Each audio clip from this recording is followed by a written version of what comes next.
नमस्कार विद्यार्थी मित्रांनो, सर्वांचं स्वागत आहे आपल्या सेट नेट टेट एज्युमॉल या चॅनलवरती। आपण आता हे आपलं आजचं तिसरं लेक्चर आहे की ज्याच्यामध्ये आपण काय करणार आहोत, तुमचे सेटच्या संबंधित किंवा सेटचा जो पेपर 1 आहे तो की सगळ्यांना कंपल्सरी असतो आणि सगळ्यात जास्त विद्यार्थ्यांना मार्क्स म्हणजे क्वालिफाय होण्याचे चान्सेस म्हणू शकतो आपण त्याच्यामध्येच आहेत।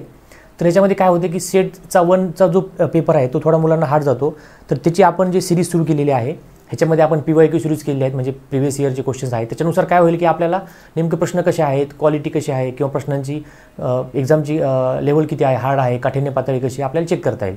तर आज आपण तिसरं लेक्चर घेणार आहोत। 2 लेक्चर ऑलरेडी आपण आपल्या यूट्यूब चॅनलवरती टाकलेले आहेत आणि तिसऱ्या लेक्चरमध्ये आपण काय करणार आहोत, डाटा इंटरप्रिटेशनचा पुढचा पार्ट, बरोबर। तर डाटा इंटरप्रिटेशनचे वेगवेगळे क्वेश्चन असतात, तर त्या क्वेश्चनचे सॉल्व कसे करायचे, त्याच्याला कोणत्या ट्रिक्स आहेत किंवा आपण कशा प्रकारे सॉल्व करू शकतो किंवा त्याची लेवल कशी आहे, हे सगळं आपल्याला क्वेश्चन प्रिव्हियस सॉल्व केल्यानंतर समजतं। ठीक आहे, तर सुरू करूया पहिला क्वेश्चन।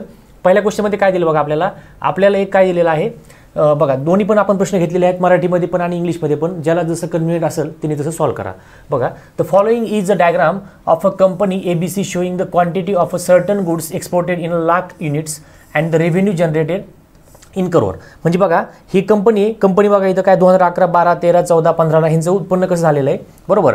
इथं काय दिलं बघा, क्वांटिटी एक्सपोर्टेड म्हणजे आडव्या लाईन मारलेले, तिथं काय झाली एक्सपोर्ट त्यांनी किंवा निर्यात किती केलेली आहे, ठीक आहे। आणि रेव्हेन्यू जनरेटेड म्हणजे महसूल किती जनरेट झाला, त्यासाठी अशा लाईन्स मारलेल्या आहे, ठीक आहे।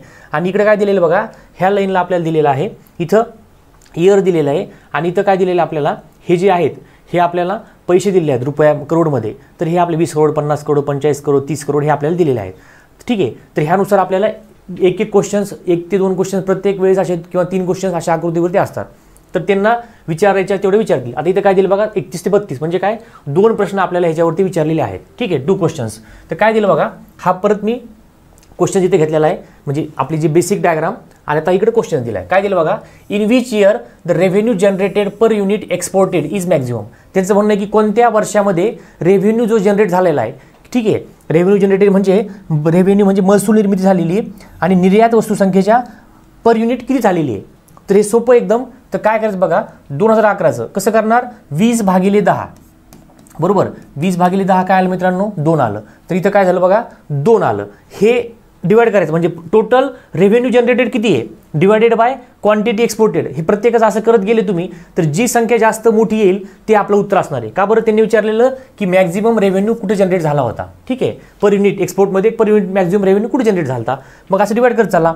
दुसरं काय दिलं आपल्याला, 15/5, बरोबर, हे आलेले 3, 2 आलं। तिसरं काय दिले बघा, आता इकडे करतो वाटलं असतं, 35/15, ठीक आहे, 35/15, मग ह्याला 5 त्रिक 15 आणि 5 7 35, 7/3 लिहू शकतो आपण याला।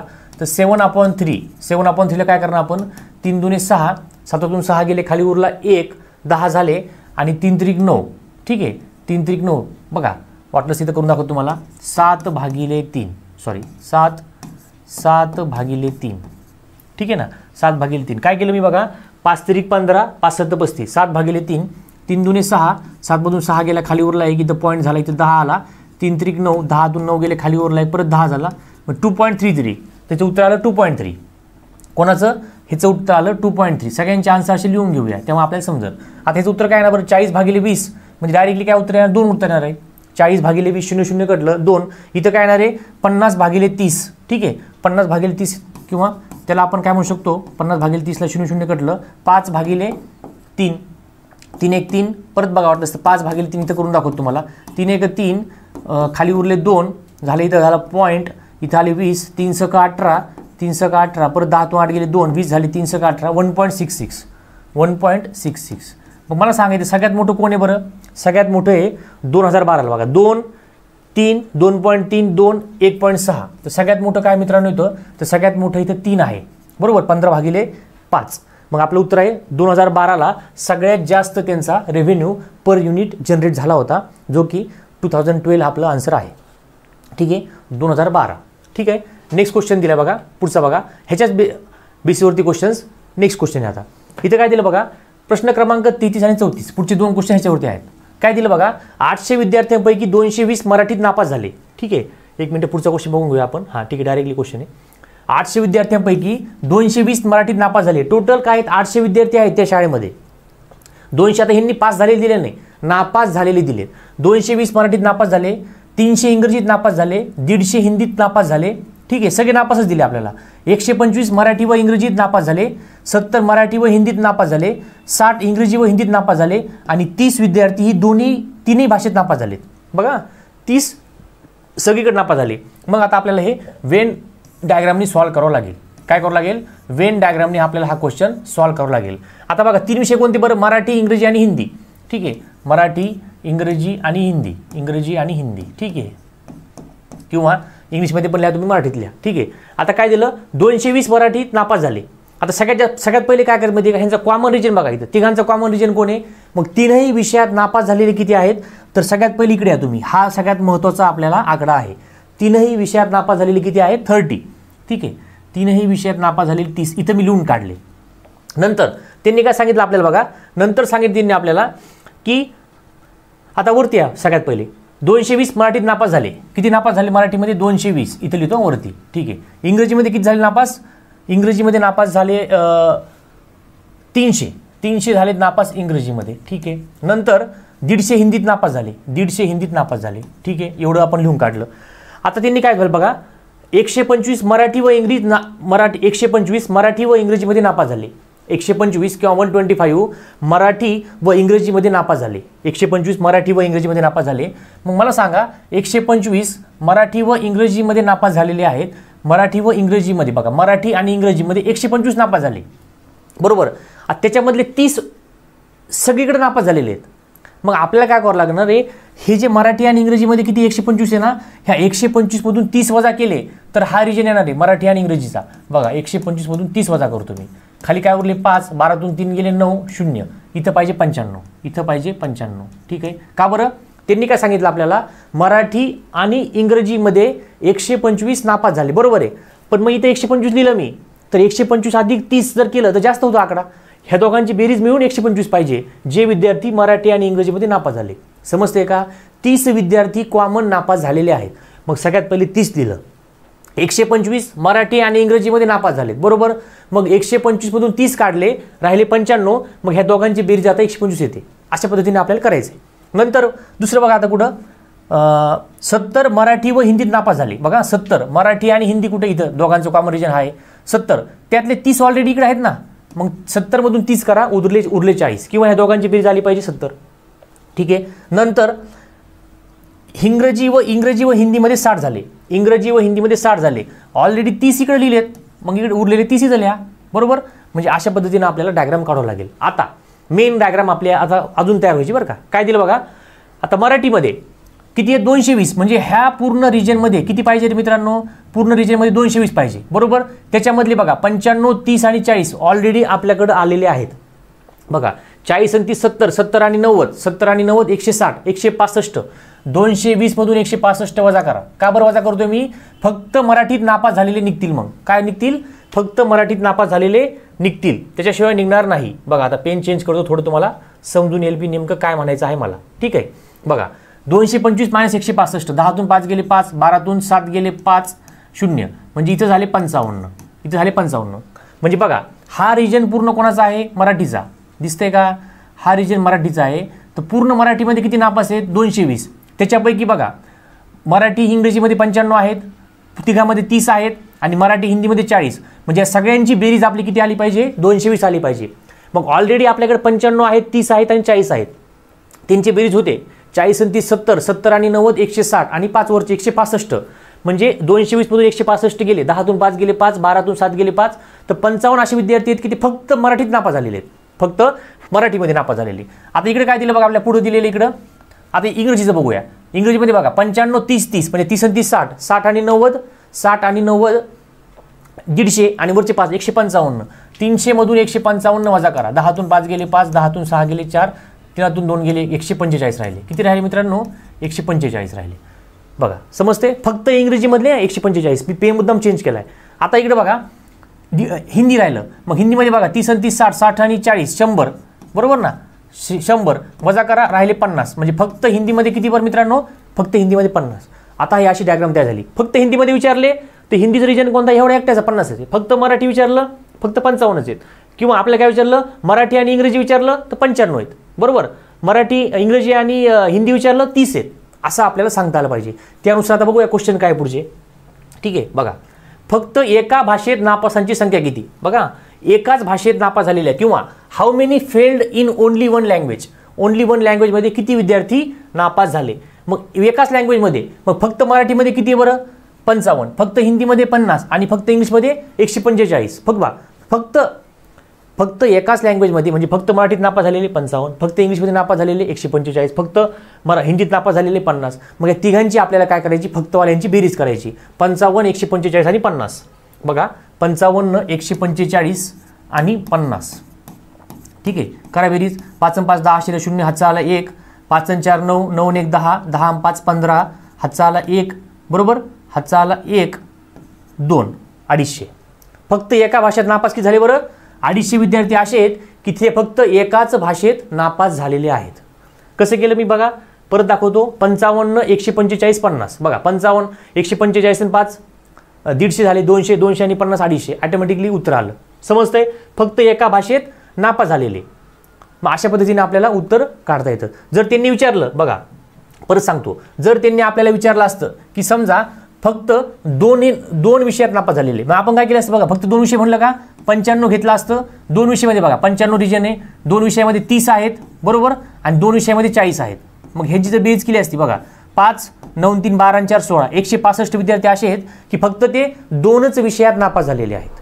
म्हणजे अशा पद्धतीने आपल्याला प्रश्न कसेही विचारले, वेन डायग्राम काढायचं शिका, ऑटोमॅटिकली तुम्हाला उत्तर येऊन जाईल. ठीक आहे, नेक्स्ट क्वेश्चन.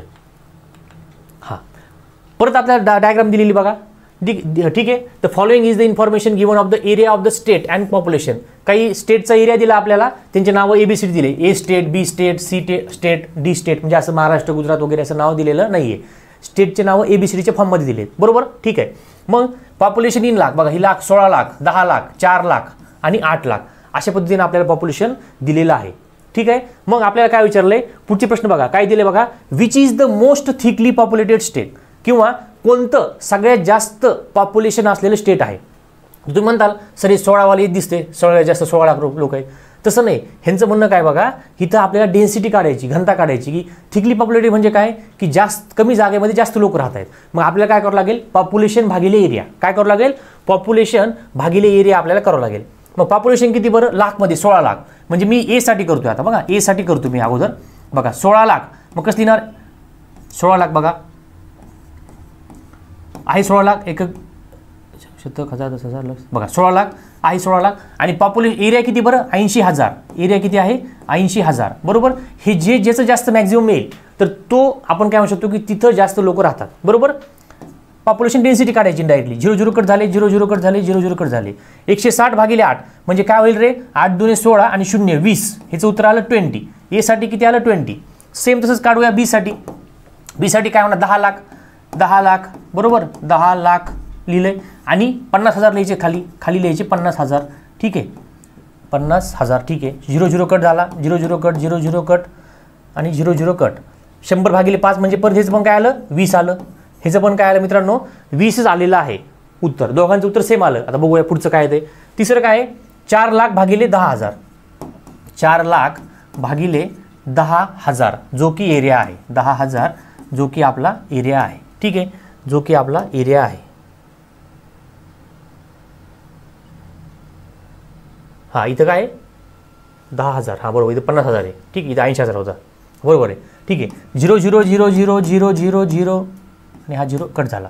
म्हणजे काय राहिलं उत्तर, बघा मित्रांनो उत्तर आलेलं 40. इथं उत्तर जास्त आलेलं आहे, म्हणजे इथं पॉप्युलेशन जास्त आहे. अजून एक राहिलं, कोणतं राहिलं आपलं, ए बी काढला, सी काढला. आता डी काढूया.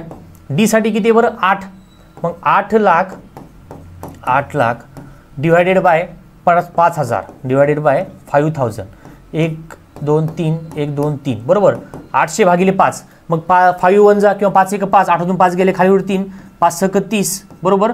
0 बघा 160 काय दिलं बघा, 160. 5 0 0 5 बघा, 5 1 5, 8 5 गेले, खाली उरले 3, 30 झाले. 5 6 30 आणि 0, उत्तर आले 160. म्हणजे सगळ्यात जास्त बघा पॉप्युलेशन डेन्सिटी कुठे, इथं लोक राहतात 8 लाख आणि एरिया किती फक्त 5000.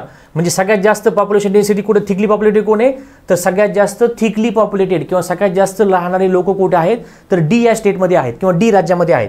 मग डी राज्य कुठं आहे पर्याय क्रमांक डीच उत्तर आहे. पर्याय क्रमांक डी. का बरं त्याचं उत्तर आलेलं आहे आपलं 160 जे की काय आहे खूप जास्त प्रमाणामध्ये सगळ्यात मोठं आलेलं आहे. ठीक आहे. नंतर आपल्याला पुढचा प्रश्न दिलेला आहे तो प्रश्न आपण काढूया सॉल्व्ह करूया. ठीक आहे. बघा पुढचा क्वेश्चन एकदा वाचून घ्या प्रश्न. एका परीक्षेबाबतचा अहवाल पुढे दिलेला आहे. परीक्षेसाठी बसलेले एकूण उमेदवार दिलेले आहे. पुरुष उमेदवार दिले आहेत, 5 झालेले दिले आणि 5 झालेल्या पुरुषांची संख्या दिलेली आहे. तर हे उत्तर एकदम सोपं आहे. तरी तुम्ही काय करा सगळ्यात तुम्ही काय करा काढण्याचा प्रयत्न करा. ठीक आहे. काढण्याचा प्रयत्न करा तुम्हाला उत्तर लगेच येऊन जाईल. ठीक आहे. उत्तर तुम्हाला लगेच येऊन जाईल. हां एका परीक्षेबाबतचा अहवाल पुढे दिलेला आहे. परीक्षेसाठी बसलेले बघा परीक्षेला किती विद्यार्थी आहे 1000 मधले पुरुष किती आहे बरं 550. मग उरलेले आता मला सांगा एक तर पुरुष असतील किंवा स्त्रिया असतील. मग 550 स्त्रिया म्हणजे याचा अर्थ काय झाला पुरुष झाले 550 मग फिमेल किंवा आपण म्हणू शकतो स्त्रिया. ठीक आहे. फिमेल किती असणार आहे मग 1000 मधून 550 गेले म्हणजे किती राहिले बरं 450. बघा दोघांची बेरीज किती येते का नाही 1000 म्हणजे फिमेल किती आहेत 450. 5 झालेले उमेदवार किती आहे 700. बघा परीक्षेसाठी बसलेले एकूण उमेदवार 1000 त्याच्यापैकी पुरुष किती आहेत तर पुरुष आहेत 550 बरोबर.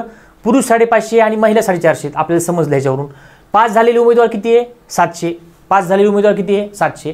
मग ह्यांनी काय विचारलं पास झालेल्या पुरुषांची संख्या. बघा पास झालेल्या पुरुषांची संख्या. मग मला सांगा आता 100 ते 250 असेल का रे असू शकतं. पण मग असं थोडी म्हणू शकतो आपण की उरलेले आता बघा 100 ते 250 म्हणल्यावर काय झाले उरलेले 250 550 तून 250 गेले किती उरले 300 उरले. मग 300 पुरुष नापास झाले का आपल्याला दिले का असं नाही दिलं. मग हे पण ऑप्शन असू शकत आहे का नाही शकत असू. नंतर दुसरं काय दिलं बघा 250 ते 550. मग मला सांगा हायेस्ट लिमिट किती आहे 550 म्हणजे बघा एक तर बघा 700 काय झाले 5 झालेले उमेदवार 700 त्याच्यापैकी आपण असं कन्सिडर करू की सगळे पुरुष 5 झाले. बघा सगळे पुरुष 5 झाले समजा आपण असं म्हणलो तर खाली किती राहिले रे 250. मग 250 हे काय असणार आहे ऑटोमॅटिकली ह्या म्हणजे बघा 550 जरी 5 झाले म्हणलं आपण तर 250 ऑटोमॅटिकली ह्या महिला असणार आहेत. 250 ऑटोमॅटिकली महिला असणार आहेत. मग रेंज कुठे येते बघा आपली तर रेंज अशी येते आपली 250 ते 550 मध्येच पुरुष असणार आहेत. 250 ते 550 कारण हे बघा 550च्या पुढं 551 पुरुष आहे का पास होणारा नाही आहे. का बरं की पुरुषांची बस म्हणजे पुरुष जे अटेंड झालेत किंवा जे मेल आहेत की जे परीक्षेला बसलेले आहेत स्टुडंट मेलमध्ये किंवा बॉईजमध्ये तर ते 550च्या पुढं नाहीच आहेत. मग आपलं उत्तर किती असणार 550 पर्यंत असणार आहे. आता तिथं काय दिलं बघा 550 ते 700. मला सांगा 550 ते 700 कसं असणार आहे बरं कसं काय नसणार आहे. आपले विद्यार्थी किती आहे 550 आहेत पुरुष. मग 550 पुरुष असताना तुम्ही 550च्या पुढं कसं काय चालले त्यामुळे हा पर्याय पण नाही आणि हा पर्याय पण नाही. आणि हा का बरं नाही आहे की तुम्हाला कोण सांगितलं की 100 ते 250 आहे.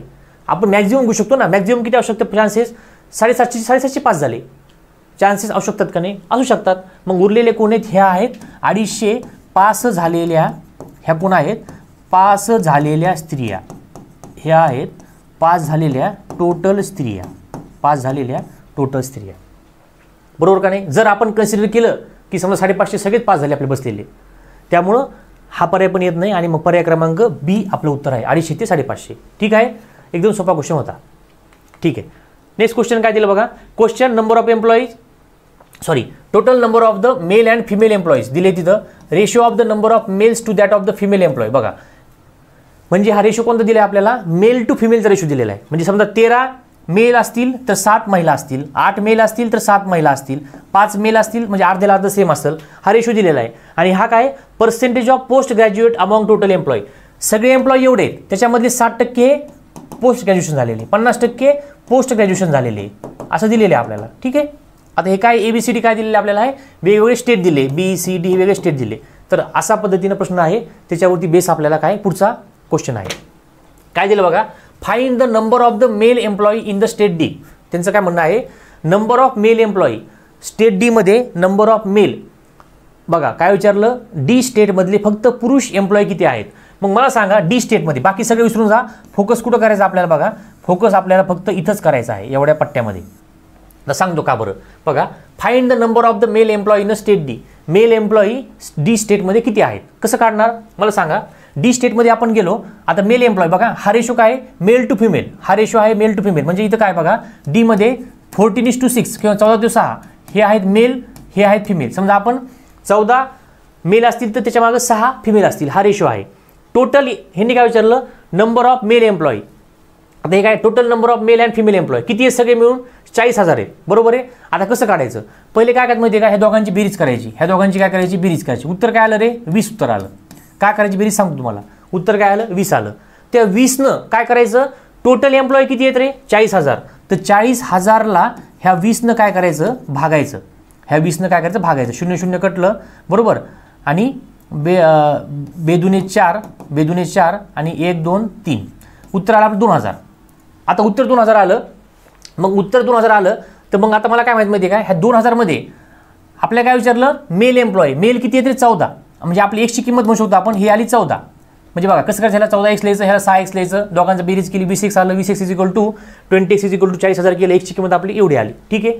किंवा एक्स लिहायची गरज नाही, तुम्हाला समजलं 20 लिहायचं. मी काय म्हणलं, दोघांची बेरीज करा आणि त्या बेरजेला काय करायचं, 40,000 जे आहेत त्या 40,000ला जे आपले टोटल एम्प्लॉय दिलेत त्याला 20नं भागाकार करा. केलं भागाकार आपण, तर उत्तर काय आलं मला सांगा, 2000 आलं. मग हे 2000 मध्ये आपल्याला काय विचारले, मेल एम्प्लॉय, तर मेल किती आहे तर 14. मग 14 गुणिले 2000 करा, 0 0 0 आणि 14 2 किती रे, 28. तर 28,000 काय आहेत, मेल एम्प्लॉय आहे. तर पर्याय क्रमांक सी आहे. जर फिमेल विचारलं असतं तर मी काय केलं असतं, ह्या 2000ने ह्या 6ला गुणाकार केला असता तर काय झालं असतं, बेसुकून 12 म्हणजे 12,000 उत्तर आलं असतं आपलं 12,000. म्हणजे जर त्यांनी विचारलं असतं तर फिमेल विचारलं असतं. त्यांनी जर आपल्याला फिमेल विचारलं असतं तर मी काय केलं असतं, ह्या 2000ने ह्या 6ला गुणाकार केला असता, उत्तर आलं असतं 12,000, ठीक आहे. त्यांनी विचारलं आपल्याला मेल, म्हणून मी काय केलं, ह्या 14नी 2000ला गुणाकार केला आणि 28,000 आणि 12,000ची बेरीज करा तुम्ही, बरोबर उत्तर काय येणार आहे आपली 40,000 येणार आहे. कसं 12,000 का बरं, 12,000 हे बघा 6 गुणिले 2000 हे बघा, हे झाले मेल आणि हे झाले फिमेल. फिमेल विचारलेलं नाही आपल्याला, पण तुम्हाला माहीत असावं म्हणून सांगतोय की हे असं 12,000 येतं. दोघांची बेरीज जर केली तुम्ही तर उत्तर येतं इथं 40,000, जे की टोटल एम्प्लॉय आपले इथं आहेत का नाही. अशा पद्धतीनं तुम्हाला कॅल्क्युलेशन करता आलं पाहिजे, ठीक आहे. नेक्स्ट क्वेश्चन, हां त्याच्याच बेसिसवरती क्वेश्चन दिलेला आहे. त्याच्या आधारावरती काय दिलं बघा, find the number of the post graduate female employ in a state B. बघा आता प्रश्न विचारायचं स्वरूप बघा, त्यांनी विचारलं की पोस्ट ग्रॅज्युएट झालेल्या फिमेल किती आहेत, कुठं, बी स्टेटमध्ये. मग मला सांगा, आता हे फक्त पूर्ण एम्प्लॉई बघा, आता ह्याच्यामध्ये पोस्ट ग्रॅज्युएट काहीच दिलेलं नाही, हे पूर्ण सगळे एम्प्लॉई. आणि इथं काय दिलं, percentage of the post graduate employee. आता ह्यांनी विचारलं बी साठी, मग बी साठी म्हणल्यावरती तुम्हाला सांगितलं मी पहिले ह्याला लक्षात ठेवा, बाकीचं काहीच बघायचं नाही आपल्याला, बाकीचं आपल्याला काही बघायची गरज नाही आहे. आता पोस्ट ग्रॅज्युएटमध्ये मला सांगा 50% म्हणजे 30,000 पैकी बघा, 30,000च्या 50% कसे काढणार रे, किंवा अर्धे म्हणा तुम्ही, 30,000 गुणिले 50 भागिले 100, बरोबर. 0 0 कटलं, 0 0 कटलं, बरोबर. 0 0 0 आणि 5 3 15, काय उत्तर आलं रे, 15,000 आलं उत्तर आलं आपलं 15,000. म्हणजे तोंडी जरी केलं तुम्ही म्हणजे 50%, म्हणजे 50% काय आहेत, पोस्ट ग्रॅज्युएट आहेत आणि 50% माहीत नाही काय. मग ह्याचे 50% किती होतात, 30,000चे 50% म्हणजे 15,000 होतात. 40,000चे 50% 20,000 होतात. 200चे 50% 100 होतात.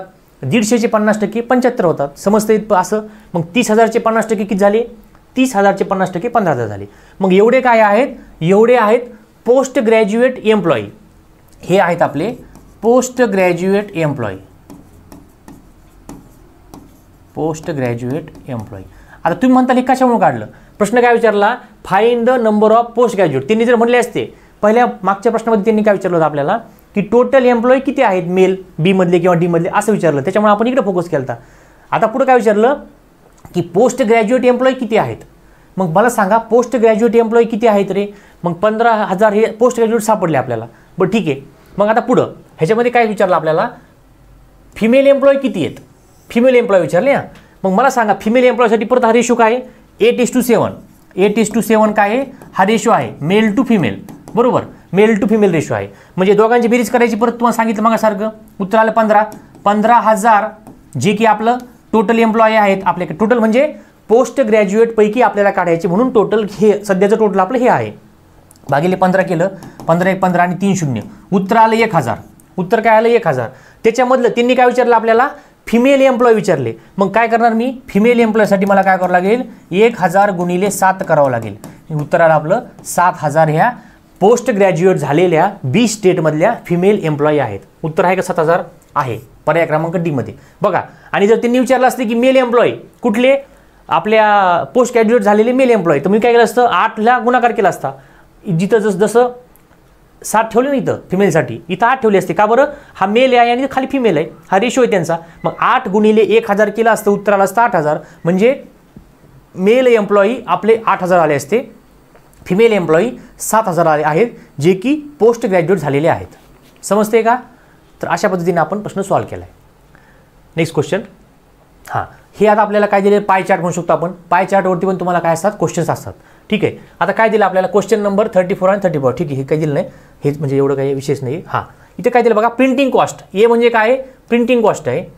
ठीक आहे. दुसऱ्यामध्ये काय दिलेलं आहे? Cost of the paper. B मध्ये काय दिलं बघा, B cost of the paper. सीचं काय दिलेलं आहे? रॉयल्टी दिलेली आहे. डी साठी ॲडव्हर्टाइजमेंट आणि अदर चार्जेस. हे ई साठी. म्हणजे अशा प्रकारे एक वेन डायग्राम दिलेली आहे आणि हा सगळा अँगल आहे. असा प्रश्न दरवर्षी रिपीट झालेला आहे. प्रत्येक एका वर्षी असा क्वेश्चन असतोच बघा. आपलं लेक्चर नंबर जे 2 आहे त्याच्यामध्ये सुद्धा आपण काय केलं आहे, अशा प्रकारचा क्वेश्चन घेतला होता. परत तो तिसरा म्हणजे ह्या लेक्चरमध्ये पण आला आहे. म्हणजे आपण जसं जसं पुढे चाललो आहे, आपण कंटिन्युअसली PYQ सिरीज जे सुरू करतोय त्याच्यामध्ये अशा प्रकारचे प्रश्न रिपीट आहे. त्याच्या म्हणजे याचा अर्थ काय झाला, तुम्हाला हे वेन डायग्राम झालं किंवा पाय चार्ट झालं, असे प्रश्न तुम्हाला आलेच पाहिजेत. आता बघा प्रश्न दिलाय, if the cost of the paper is 16,000 then find the amount of the other charges. Cost of the paper मला सांगा, पेपर कुठे रे? पेपर कुठे आहे? बी साठी पेपर आहे. म्हणजे बी साठी किती आहे रे? 16,000. बी साठी 16,000, पण ते दिलेले आपल्याला 20% मध्ये दिले, ते आपल्याला 20% मध्ये दिलेले आहेत. बरोबर. बरं ठीक आहे. Then find the amount of the other charges. मला सांगा amount of the other charges हे कुठे? ते आपल्याला एक्सची किंमत फाइंड आउट करायची आहे. मग मला सांगा आता हे सगळ्यांची बेरीज जर केली आपण, बघा 35 आणि बघा सगळ्यांची बेरीज करा. बघा सगळ्यांची बेरीज किती पाहिजे? 100% व्हायला पाहिजे. मग मी ए पासून सुरुवात करतो. 35, बी म्हणजे 20, सी म्हणजे किती रे? 15, डी म्हणजे किती रे? 20 आणि ई म्हणजे किती आहे माहीत नाही. ठीक आहे. सगळ्यांची बेरीज किती पाहिजे? 100 पाहिजे. मग उरलेलं ई किती असणार आहे? ती असणार आहे. मग बेरीज करा. 35 आणि 15 50 60 70 80 90. किती झाले? हे सगळे मिळून झाले 90%. म्हणजे बघा ए बी सी डी, बघा ए बी सी डी सगळ्यांची बेरीज झाली 90%. टोटल बेरीज किती पाहिजे आपल्याला सर्कलची? 100% पाहिजे, कारण टक्केवारीमध्ये दिले. जर डिग्रीमध्ये दिलं असतं तर आपण म्हणलो असतो 360 डिग्री पाहिजे. टक्क्यामध्ये दिले मग आपल्याला काय होणार आहे? आपल्याला 100% पाहिजे. मग 90% सगळे मिळून मग उरलेला हा किती असणार आहे रे? तर उरलेला हा असणार आहे मित्रांनो 10%. किती असणार आहे? 10%. मग आता आपलं झालं क्लिअर. आता मला सांगा 16,000 रुपये आहेत. कशासाठी? बघा त्यांनी दिलेले 16,000. पेपरची कॉस्ट किती? 16,000 रुपये. पेपर म्हणजे काय? 20%. मग 16,000 जर 20%साठी असतील, बघा 16,000 जर 20%साठी असतील तर किती हजार? आपण त्याला एक्स मानू. किती हजार 10%साठी असतील रे? मग तिरपा गुणाकार करू लागेल आपल्याला, क्रॉस मल्टिप्लिकेशन. म्हणजे बघा 16,000 गुणिले 10 डिवायडेड बाय 20. कसं केलं मी? ह्या दोघांचा गुणाकार केला, ह्या दोघांचा गुणाकार केला. ठीक आहे. दोघांचा गुणाकार केला आणि 20 खाली आणले. 0 0 कॅन्सल झाला. ठीक आहे. 16,000 भागिले 2 म्हणजे बे 1 बे, बे 8 16. उत्तर आलं आपलं 8,000. उत्तर काय आलं आपलं मित्रांनो? 8,000. म्हणजे 10%साठी किती असणार आहे? 8,000. पर्याय क्रमांक सी आहे. आणि बघा सरळ तोंडी आहे. 20%साठी 16,000 तर 10%साठी किती? 16चे अर्धे. म्हणजे तुम्हाला असं पण करायची गरज नाही. बघा 16साठी 20 आहेत तर 10साठी किती असणार? समजा बघा हे 20, 10चं 20 झालं, दुप्पट झालं. मग इथं किती व्हायला पाहिजे? किंवा 20चं अर्ध केलं 10 झालं, 16चं अर्ध काय होणार आहे? 8,000. डायरेक्टली सुद्धा तुमचं उत्तर येऊ शकतं किंवा असं क्रॉस मल्टिप्लिकेशन तुम्ही कसं पण करा, उत्तर तीच येणार आहे. समजलं? उत्तर आलं 8,000. नेक्स्ट क्वेश्चन काय दिला? The tax deducted at the source is 10% of the royalty. बघा 10% ऑफ द रॉयल्टी. सी कुठे गेला? सी आहे रॉयल्टीसाठी. बरोबर आहे. ठीक आहे. The tax deducted at the source is 10% of the royalty amount then the amount of the tax paid. तर then the amount of the tax paid. ठीक आहे. त्यांचं म्हणणं आलं की समजा tax deducted at the source is 10%. Tax deducted जो आहे सोर्स आपला तो काय आहे? 10% असते. कोणाच्या? रॉयल्टीच्या 10% आहे. तर amount of the tax paid is, आता मला सांगा 20%साठी 16,000 होते तर 10%साठी किती मित्रांनो? 10%साठी असणार आहेत आपले 8,000. मगाशी बघितलं आपण. बघा 20%साठी 16,000 होते. बघा 10%साठी आपण काढले 8,000. त्यांनी सांगितलं 10%साठी 8,000 समजा. तर रॉयल्टीचं किती बरं? 15%. 15%साठी किती असणार आहे? 15%साठी किती असणार आहे हे त्यांनी काय केलं आपल्याला विचारलेलं आहे. म्हणजे बघा त्यांनी रॉयल्टीचं विचारलं आपल्याला. ठीक आहे. आणि मग ते आपल्याला कसं काढता येईल? रॉयल्टीचं जर काढण्यासाठी आपल्याला काय करावं लागणार आहे? बघा हे काय झालं 10चं 15, इथं x घ्या, इथे x घ्या, मग काय होणार आहे 15 गुणिले 8000, बघा 15 गुणिले 8000 भागिले 10, 0 0 कटले, बरोबर, गुणाकार करा, 15 0 0 15 0 0, 15 8 2000, 15 8 2000, ठीक आहे, म्हणजे 1200, बघा 1200 आपलं काय पाहिजे, उत्तर पाहिजे 1200. आता हे आलं, केलं उत्तर तुम्ही, तर पर्याय क्रमांक कोणता आहे आपला, पर्याय क्रमांक ए आपला आलेला आहे. टॅक्स डिडक्टेड किती आहे, तर तो टॅक्स डिडक्टेड आपला आहे 1200 आपला आलेला आहे, ठीक आहे. म्हणजे अशा पद्धतीने आपण काय केलं आहे, त्याचं उत्तर फाइंड आउट केलेलं आहे. बघूया पुढचा क्वेश्चन. हां, तर अशा प्रकारे आपण डाटा इंटरप्रिटेशनवरचे क्वेश्चन सॉल्व केलेले आहेत. आणि मित्रांनो, आपल्या पेपर 1साठी आपण सेटची आपली बॅच लॉन्च केलेली आहे, जे की आपल्या MPC एज्युमॉल हे प्ले स्टोअरवरती चॅनल आहे, ॲप आहे, त्या ॲपवरती तुम्हाला ही बॅच मिळून जाईल. त्याच्यामध्ये आपण काय करणार आहोत, दररोज बघा ह्या बॅचची वैशिष्ट्य काय असणार आहे आपल्या, की दररोज आपण काय करणार आहोत, डेली 2 तास लाईव्ह. आता आपण सध्या PYQ घेत आहोत, बॅचमध्ये प्रॉपर टीचिंग होणार आहे, वेगवेगळे जे फॅकल्टी आहेत, एक्सपिरियन्स फॅकल्टी तुम्हाला दिलेले आहेत, समोरच आहेत तुमच्या. तर या बॅचमध्ये काय होणार आहे बघा, डेली 2 तास लेक्चर होणार आहे, लाईव्ह लेक्चर असणार आहे, आणि ते तुम्हाला रेकॉर्डिंगमध्ये बघता येईल. म्हणजे तुम्हाला वेळ नसेल तर तुम्ही काय करू शकता, नंतर तुमच्या वेळेनुसार ती बघू शकतात, ठीक आहे. ह्याच्यामध्ये सगळे एक्सपिरियन्स फॅकल्टी आहेत. तुम्हाला फ्री टेस्ट सिरीज दिलेली आहे सरावासाठी, ज्या की सेटच्या प्रिव्हियस क्वेश्चनच्या बेसिसवरती क्वेश्चन असणार आहेत, त्याच पद्धतीने किंवा त्याच्यापेक्षा हार्ड लेवलचे असणार आहेत, जेणेकरून तुमचा सराव चांगल्या पद्धतीने होणार, ठीक आहे. सेपरेट ह्यासाठी PYQ सेशन आहे आपलं नंतर, आणि ह्याचे अनलिमिटेड व्ह्यू आहेत बघा. म्हणजे तुम्ही कितीही वेळेस एक लेक्चर तुम्ही 10 वेळेस, 50 वेळेस, 100 वेळेस किंवा अनलिमिटेड वेळेस तुम्ही बघू शकता, तुम्हाला जेवढं वेळ बघायचं. आणि ह्या कोर्सची व्हॅलिडिटी आहे 1000 रुपये ह्याची व्हॅलिडिटी आहे. आणि सगळ्या ह्या गोष्टी बघा, हे आपलं एज्युमॉल असा लोगो आहे त्या ॲपचा तुम्हाला ह्याच्यावरती गुगल प्ले स्टोअरवरती किंवा ॲपल स्टोअरवरती तुम्हाला भेटून जाईल, ठीक आहे. जरी काही प्रॉब्लेम असेल कोणत्याही विषयामध्ये किंवा कोणत्याही विषयामध्ये किंवा तांत्रिक अडचणी, टेक्निकल प्रॉब्लेम आला, तर तुम्ही ह्या नंबरवरती 80 10 80 28 64 किंवा 95 45 03 71 46 वरती कॉल करा. आणि हे सगळं तुम्हाला मिळतंय फक्त आणि फक्त 999 रुपयामध्ये, जे की फक्त आपण पहिल्या काही विद्यार्थ्यांसाठीच आपण ही स्कीम ठेवलेली आहे. नंतर ह्याची फी मित्रांनो वाढणार आहे, त्यामुळे लवकरात लवकर ॲडमिशन करा, काही शिल्लक जागा आहेत. आणि आता विषय हा आपला आहे फॅकल्टीचा. फॅकल्टीमध्ये कोण आहेत, डॉक्टर निलेश सर आहेत, ते त्यांची PhD झालेली फिजिक्समध्ये, ते 7 वेळेस मित्रांनो नेट क्वालिफाय आहेत. म्हणजे अशी फॅकल्टी आपल्याला नेट क्वालिफाय झालेली फॅकल्टी तुम्हाला शिकवते आहे. सेट पण क्वालिफाय झालेले आहेत आणि त्यांना 15+ इयर्सचा एक्सपिरियन्स आहे, टीचिंग एक्सपिरियन्स. ते तुमचा टीचिंगचा ॲप्टिट्यूडचा पार्ट, रिसर्च ॲप्टिट्यूड आणि कम्युनिकेशन हे तीनही पार्ट हे सर निलेश सर घेणार आहेत. मयूर सरांचं BTech झालेलं आहे, इंटरव्ह्यू दिला आहे मयूर सरांनी 3 वेळेस MPCचा. त्यांच्याकडे 9 इयर्सचा टीचिंग एक्सपिरियन्स आहे. ते तुम्हाला कॉम्प्रेन्शन, हायर एज्युकेशन आणि पीपल डेव्हलपमेंट शिकवतील. हे माझं नाव आहे. इथं मी तुम्हाला काय करणार आहोत, मॅथमॅटिकल रिजनिंग आणि लॉजिकल रिजनिंग ह्या 2 गोष्टी शिकवणार आहोत आहे. आणि अमोल टाके सर ज्यांचं MTech झालेलं आहे, 7 वर्षाचा टीचिंग एक्सपिरियन्स आहे, ते डाटा इंटरप्रिटेशन आणि इन्फॉर्मेशन आणि कम्युनिकेशन टेक्नॉलॉजी किंवा ICT शिकवणार आहेत. तर अशा प्रकारची फॅकल्टी असणार आहे. आणि तुम्हाला हा कोर्स मित्रांनो फक्त आणि फक्त पेपर 1साठी लाईव्ह प्लस रेकॉर्डेड तुम्हाला फक्त 999 रुपयात मिळणार आहे. तर ज्या विद्यार्थ्यांना मार्गदर्शनाची गरज वाटते किंवा वाटते की आपल्याला क्लास लावायची आवश्यकता आहे, त्यांनी ही बॅच अवश्य घ्यावी. ज्यांना वाटत नाही त्यांच्यासाठी PYQ सेशन अवेलेबल आहे. आणि तुम्हाला कोणत्याही विषयात जरी डाऊट आला किंवा काही आलं तर प्लीज कॉल करा. तुम्हाला जर आपले चॅनल किंवा आपली मेहनत वाटत असेल योग्य आहे किंवा आम्ही करतोय त्या गोष्टी चांगल्या आहेत किंवा त्याच्यामध्ये काही सजेशन असेल तर तुम्ही प्लीज कमेंट करा आणि सांगा. आणि जर लेक्चर आवडला असेल तर प्लीज लाईक करा, सबस्क्राईब करा, जेणेकरून काय होईल की आम्हाला पण थोडं म्हणजे प्रोत्साहन मिळू शकतं किंवा आम्हाला पण एनर्जी आमची वाढू शकते शिकवण्यासाठी, ठीक आहे. तर आज इथं थांबूया आपण, पुन्हा भेटूया लवकरच दुसऱ्या लेक्चरमध्ये. थँक्यू.